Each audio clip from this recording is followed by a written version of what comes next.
Salut, c'est Alex, j'espère que tu vas bien, bienvenue dans cette nouvelle vidéo. Aujourd'hui, je vais te présenter une des fonctionnalités de Blender 4.0, le Light Linking.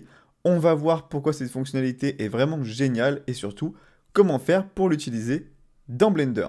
Donc comme chaque année, j'avais envie de te faire une vidéo sur 5, 6 ou 7 nouveautés dans la nouvelle version de Blender, mais j'ai pas vraiment eu le temps.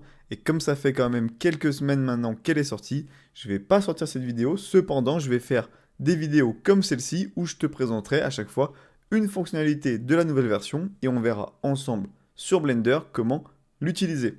Donc voilà, n'hésite pas à me dire si ça te plaît en commentaire et puis on va commencer tout de suite. Donc là, on se retrouve sur la page de Blender qui présente les nouveautés de cette version 4.0 et comme tu peux le voir, il y en a vraiment un paquet. Donc dans cette vidéo, nous, on va se concentrer sur le Light Linking. C'est une nouveauté qui va te permettre de lier des lampes avec des collections, c'est-à-dire par exemple des collections d'objets que tu souhaites affecter.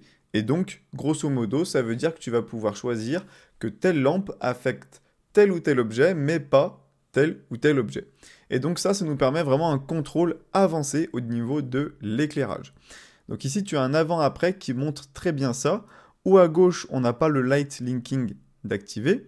Et donc, comme tu peux le voir, dans le reflet des yeux du personnage, on peut apercevoir les lampes de type area en forme de carré ou de rectangle qui se reflètent dans les yeux. Donc ça rend vraiment pas très beau. Sur toutes les surfaces qui vont être très miroirs, comme les yeux ici, par exemple des vitres de voiture ou autres, on va avoir justement la lampe qui va ressortir et donc ça rend vraiment pas bien. Grâce au light linking, on va pouvoir dire que l'éclairage affecte uniquement la peau ici du sujet, donc du personnage, mais pas les yeux. Et donc on a quelque chose de beaucoup mieux. Et c'est vraiment très très simple, ça marche avec du drag and drop directement de collection. Donc c'est-à-dire que dans les paramètres de la lampe, on va pouvoir dire cette lampe-là affecte telle collection, tel objet, etc. Donc c'est ça qui est vraiment génial. On va se retrouver du coup tout de suite sur Blender, sur cette petite scène de démo, où on a une Formule 1 qui sera le sujet, et on va retrouver 4 lampes. Donc 2 lampes devant, une lampe derrière, et une lampe sur le dessus. En mode rendu, ça donne ça. Et donc, comme on peut le voir, on a le reflet des lampes sur le sol, où on distingue bien la forme rectangulaire, donc c'est vraiment pas beau. Et moi, ce que j'aimerais, c'est éclairer uniquement le sujet, c'est-à-dire la Formule 1, mais pas le sol. Donc pour faire ça, ce qu'on va venir faire, c'est sélectionner les lampes. Donc on va sélectionner toutes les lampes et on va tout mettre dans la même collection. Donc comme tu peux le voir ici, j'ai créé une collection qui s'appelle lampes avec toutes mes lampes. Comment faire pour créer une collection? Je vais te montrer ça tout de suite.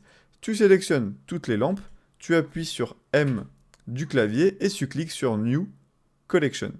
Et donc tu peux lui donner ensuite le nom que tu veux. Donc ici je vais l'appeler lampe et je vais cliquer sur OK. Donc là, comme tu peux le voir, toutes mes lampes ont été rangées dans la collection lampes. Ensuite, on va sélectionner une des lampes, par exemple celle-ci, aller dans Object, Properties, on va aller ensuite dans l'onglet Shading, et tu vas retrouver Light Linking, mais également Shadow Linking. C'est la même chose, mais pour les ombres. Donc ce qu'on va venir faire, c'est venir charger ici la collection qui contient l'objet ou les objets que je souhaite affecter par la lampe. Donc moi ici, c'est la collection qui s'appelle Formule 1. En ajoutant la collection, ça va ajouter du coup tous les objets. Je peux également les désactiver pour vraiment être précis et désactiver certains objets que j'ai pas envie d'affecter par ma lampe directement dans la collection. Et donc si je me remets en mode rendu, on peut voir que ma lampe 1, ici, elle affecte que la Formule 1. Donc ça se voit pas forcément, mais si je le fais sur les autres lampes, je clique ici, je viens charger ma collection Formule 1. Pareil sur Area 2, je viens charger la collection Formule 1.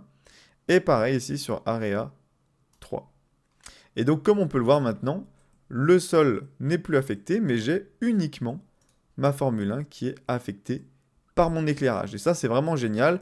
En plus, du coup, comme je l'ai montré, on peut vraiment entrer en détail et sélectionner que certains objets dans la collection. Ça me laisse du coup la possibilité maintenant d'éclairer uniquement le sol de la manière que je souhaite. Donc ça veut dire que je peux très bien maintenant ajouter une autre lampe de type area. Imaginons, voilà, pour éclairer le sol, que je vais agrandir. Je vais lui mettre une puissance assez forte, comme ceci. Et en fait, ce que je vais venir lui dire, alors j'ai peut-être mis un petit 0 en trop, ce que je vais venir lui dire, c'est d'éclairer uniquement le sol, mais pas la Formule 1, pour pas que la Formule 1 elle ait un éclairage trop fort, mais garder uniquement ces lampes-là pour la Formule 1. Donc en fait, l'éclairage que j'ai mis ici, c'est uniquement pour le décor autour et donc pour le sol. Pour venir faire ça, il suffit comme d'habitude d'aller ici, Light Linking, on va venir sélectionner la collection qui possède le sol. Donc moi ici elle s'appelle collection, donc j'ai juste à cliquer là, cliquer sur collection. Comme on peut le voir, la Formule 1 est devenue plus sombre, tout simplement parce que je lui ai dit d'éclairer uniquement le sol et pas la Formule 1. Donc maintenant cette lampe elle éclaire que cette partie-là. Donc ça permet vraiment un contrôle total de l'éclairage au niveau de la scène et ça c'est vraiment génial. Donc voilà pour cette vidéo, j'espère qu'elle vous aura plu, j'espère que vous avez bien compris à quoi sert justement cette nouvelle fonctionnalité. Et puis n'hésitez pas à me dire ce que vous en pensez en commentaire, à liker la vidéo, ça m'aide énormément, et également à me dire quelle nouveauté vous voulez que je vous présente de Blender 4.0 dans une prochaine vidéo. Donc voilà, c'était Alex et je vous dis à très bientôt. Ciao!